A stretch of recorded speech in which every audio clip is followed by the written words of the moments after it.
G'day guys and girls, today I want to do a full comparison of the XF 18-55 kit lens from Fujifilm versus the Pro Level Red Badge 16-55.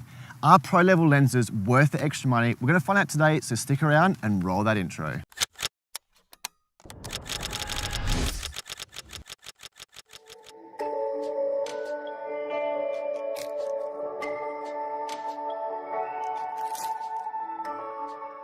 Yo, g'day guys and girls, and thank you for joining me today comparing the expensive lenses versus budget kit lenses. Are Pro Level lenses worth the extra weight, extra size, and extra money? But most importantly, we're going to find out what suits your photography and videography needs. But if you're new to this channel, I'm Matthew Storer, a travel and landscape photographer from Australia, traveling to least explored countries, showcasing the beauty and diversity from around the world through my photography on this channel. So if that interests you, please drop below and subscribe for future content. But why would you own a budget kit lens or why would you own a Pro Level lens? That's what we're going to find out today. I want to start with a budget kit lens from Fujifilm, the 18-55. Now, if you own other manufacturers as far as Nikon and Canon, usually their budget kit lenses are made out from plastic. This is fully metal. It's one of the most supreme kit lenses I've ever owned, and it definitely fits in the Fujifilm lineup. So it is an 18-55 kit lens, so a very versatile lens, but it is fully metal from the aperture ring, the zoom dial, and the manual focusing on it. Very, very well built in hand. So a negative, when zooming out to 55mm, the inner barrel does move around a little bit. This is due to obviously the build quality, and it doesn't have weather resistance inbuilt into this lens. It is a budget kit lens. So therefore, if you're shooting in elements, rain, snow, whatever, this may get inside some dust or whatever, but also remember, this is a kit lens that is a supreme build quality. It doesn't have aperture markings, but what it does have are two switches, an optical image stabilizer switch and an aperture, whether you want an automatic or you manually control this. So remember, this is 300 euros and super lightweight, so small, and a very, very good kit lens. So moving on to the build quality on steroids, the XF Red Badge 16-55 constant f2.8. Double the size, double the weight, and double the price. But are we going to get double the features out of this Pro Level lens? The build quality is supreme, as I just said. The aperture now has markings on it.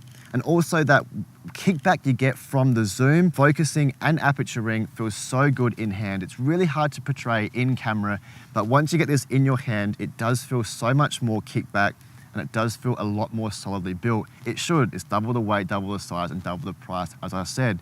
It also does have weather resistant inbuilt into this, so much better for landscape photographers shooting in all types of elements, from winter to summer to autumn to spring, in the desert, wherever. This is going to withstand a lot. But you might be surprised, at this size, at this price, it doesn't have optical image stabilizer. It's pretty weird for a Pro Level lens, but that constant f2.8 from 16-55mm is a real winner here. So if it had optical image stabilizer, it would be a little bit bigger and a lot more expensive. But that 16mm compared to that 18mm, we are guys. When it gets to that lower end, 16 and 18mm, 2mm is everything. It changes the game, because when we do that 1.5 times crop, it's 24mm compared to 27mm. And guys, we're gonna harp on all day how big or how small it is. But if it was the 55 to 57mm range, it wouldn't be much of an issue. But because it's on the shorter focal end, that 16mm was a massive winner for me. Getting onto the size of these two lenses, you can tell right now there is a huge size and weight difference in these two lenses. The size for the 18-55 comes in at 65 by 70mm with a 55mm filter thread. The 16-55 comes in at 83 by 106mm with a 72mm filter thread. So you can see a massive difference out of this, and once you put it on the body of a camera, you can definitely tell the extra size out of this.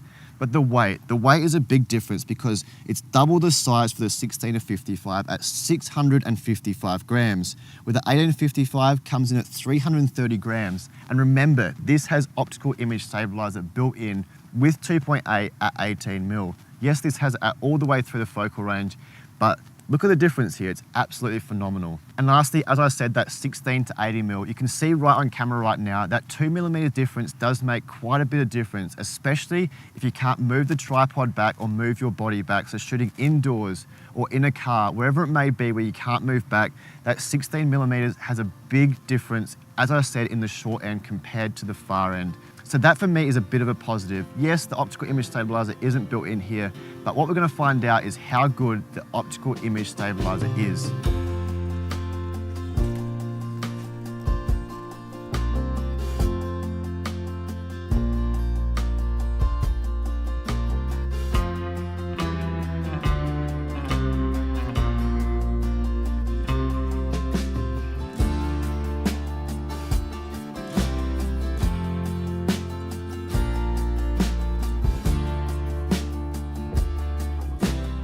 So one feature I want to talk about is the video specs of these two lenses. Because if you're new to this channel, I do travel and landscape photography and videography. So a huge win automatically goes to the 18-55 for that optical image stabilizer, which the more expensive red badge lens doesn't offer. Two downfalls about this lens. The first one is the 18mm. I started love that 16mm from in tight and close. That little bit more extra focal range, that 16mm is a huge difference for me. And also, it's a variable aperture at 2.8 to f4. But I get around that because I run it at a constant f4 for video. Because it's so small, so lightweight, it's really easy to balance on a gimbal or use handhelds. That is a massive win for the 18-55. The downfall about the 16-55 for video is it has one massive up, which is the 2.8 constant aperture, but it's heavy, so it's hard to balance on a gimbal, or you have to use it on a tripod because it hasn't got image stabilizer built into it. So for video, this is a great lens, and especially when compared with XH1, I can get handheld footage, but it's nowhere near as versatile as the 18-55. So for me, the video features for travel and lightweight photography and videography, the win must go to this lens right here now. But let's move on to what we're all here for the photography comparison out of these two lenses.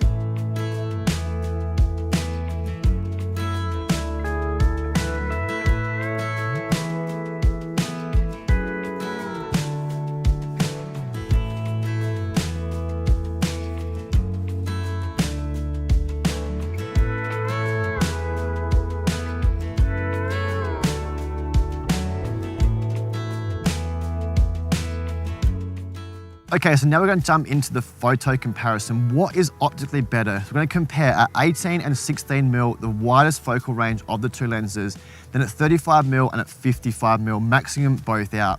We're going to use the highest apertures, 2.8, then f3.6, then f4.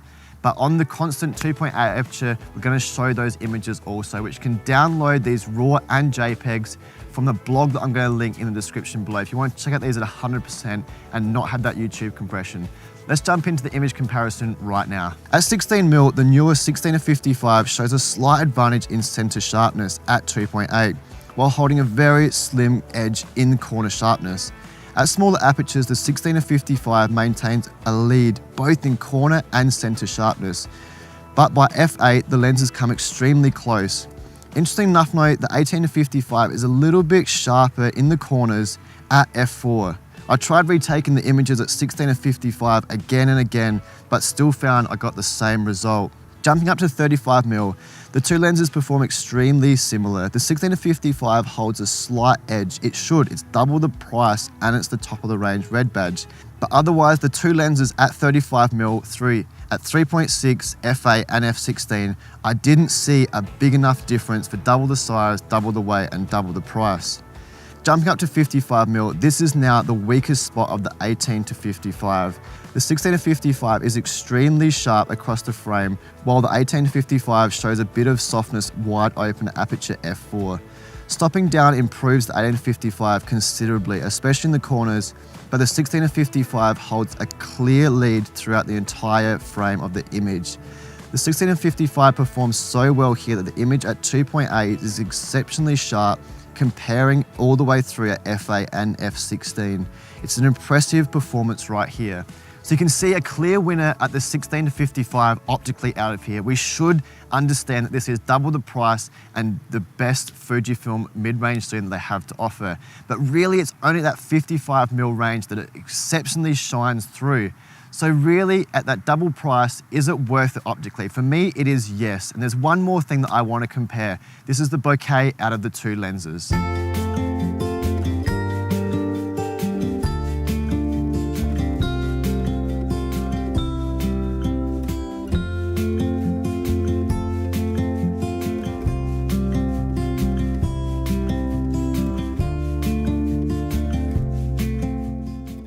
So now we have 100% crop at 35mm at 3.6 and 2.8 on the 16 to 55, showing a clear advantage here because of the 2.8 aperture. Also, you can see straight away that it's got much more creamier bokeh in the background of the 16 to 55 due to that f2.8, which we do assume out of this lens. Jumping up to 55mm, we've now stepped up to f4 on the 18 to 55 kit lens, still at 2.8 constant aperture with that 16 to 55. As far as bokeh goes out of these two lenses, nothing is exceptionally ultra creamy here. We expect that out of the 56 1.2, but still a massive advantage out of that 16 to 55mm range on the 2.8. So that's what we expected out of the 16 to 55 2.8, that constant 2.8 aperture at 35mm and at 55mm. It should make that creamy, buttery, smooth background blur that we want out of the images. And that's why it's so expensive and holds its well-earned place in my camera bag. There's a very good reason why I paid double the price. I'm happy to carry on double the weight and double the size of this camera.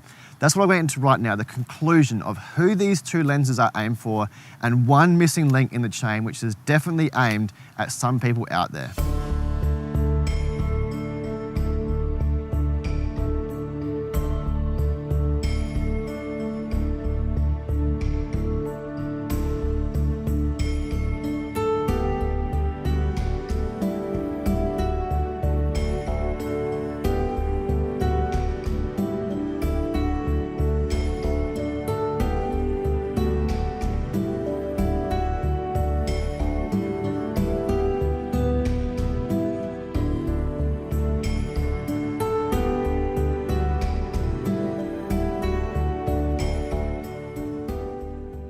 So in conclusion to this perfect, yes, I'm calling it a perfect kit lens because of that supreme build quality, the 18 to 55 versatile focal range, the optical image stabilizer built into it. Yes, a little bit of a downfall because of the build quality, but that is why this camera is aimed at travel videographers and photographers. There's one thing I haven't mentioned, that 2.8 aperture at 18mm. I've got a vlog coming up about Milky Way photography with a kit lens. That 2.8 aperture can capture pretty much anything in the night sky. The star photography, Milky Way, whatever you need to capture it, it's going to capture an acceptable image quality, which is actually another versatile feature in this lens. So therefore, this is definitely aimed at the hybrid shooter, that's someone that wants an acceptably good image and video quality out of it, that 2.8 to f4 variable aperture. That's why I've owned this lens for the last 2 years. I don't care if it breaks. If I'm recording in the middle of Egypt desert and it gets a little bit of sand in there, I can get 2, almost 3 of these lenses secondhand compared to one pro level 16 to 55. So that is why it's been in my camera bag for the last 2 years. And that's definitely who I recommend it for. Then in conclusion to the top of the line bad boy, red badge 16 to 55 from Fujifilm. This is definitely aimed at the professional photographer out there. It's got exceptional image quality from 16mm all the way to 55mm. On my recent trip to Tromsø, where I was running the Northern Lights photography tour, I used this lens probably 50% of the time. I really wanted to capture this image you're looking at right now, a zoomed up image of the Northern Lights. This was shot at 55mm and also doing a panoramic with this lens. So it's very versatile and supreme image quality. So it's aimed at professional photographers that want the best image quality, or the amateur out there that's got way too much money to spend. This is definitely aimed at them. But we are missing one lens out of that lineup today, which is the 16 to 80mm f4. That's why I'm struggling to find out where this sits in the market anymore. It's definitely aimed at that budget travel photographer and videographer, as I said. But the next step up for me and many other people out there that run Fujifilm setups, I would recommend the 16 to 80mm f4. Why do I say this? Because the downfall about this was the build quality. The 16 to 80mm is much better build quality compared to this. Yes, it is double the price, I understand, but it's got that 16mm on the short end, but also 80mm on the long end. So therefore it becomes a 24 to 120mm.